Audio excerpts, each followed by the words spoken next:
The State of the Union address is the biggest stage for any president, but tonight President Biden faces unique challenges both at home and abroad, juggling the war in Ukraine with the worries of Americans. And while the COVID situation is improving nationwide, Americans are struggling with record inflation and soaring gas prices. Still, senior advisors say the president will present an optimistic view of the country's future. President Biden recently detailing what he hopes his legacy will be. I hope my legacy is that I was able to restore some decency and honor to the office.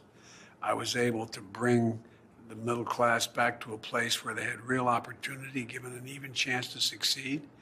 And I was able to reconstruct our alliances, which had been frayed so badly internationally. But Americans have been largely unimpressed with low approval ratings in his first year in office. A new poll showing only a third of Americans are satisfied with the president's handling of the Ukraine crisis. On Monday, President Biden trying to downplay the risk of a nuclear standoff after Vladimir Putin put his nuclear deterrence forces on high alert.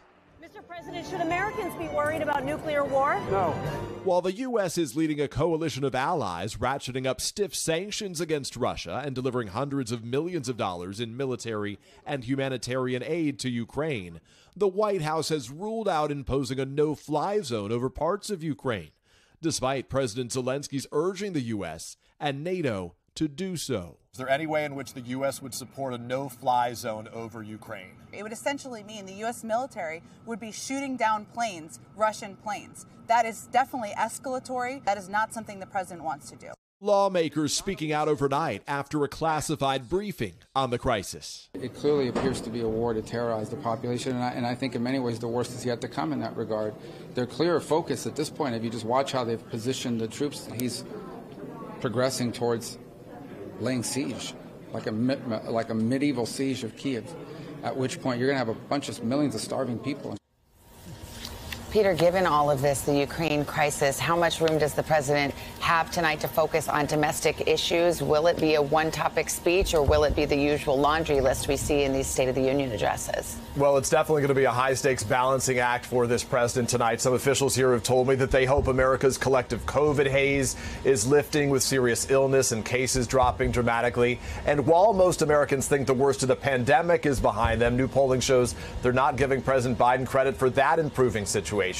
Aides, to your point, do say he'll also talk about the need to demonstrate American leadership before the world when democracy is under threat, they say, overseas and here at home.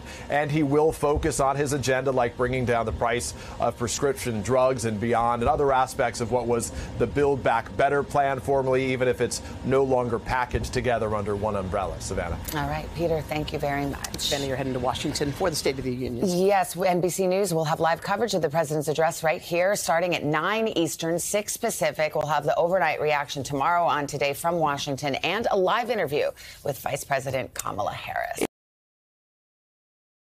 Hey, thanks for watching our YouTube channel. Find your favorite recipes, celebrity interviews, uplifting stories, shop our favorite deals, and so much more with the Today app. Download it now.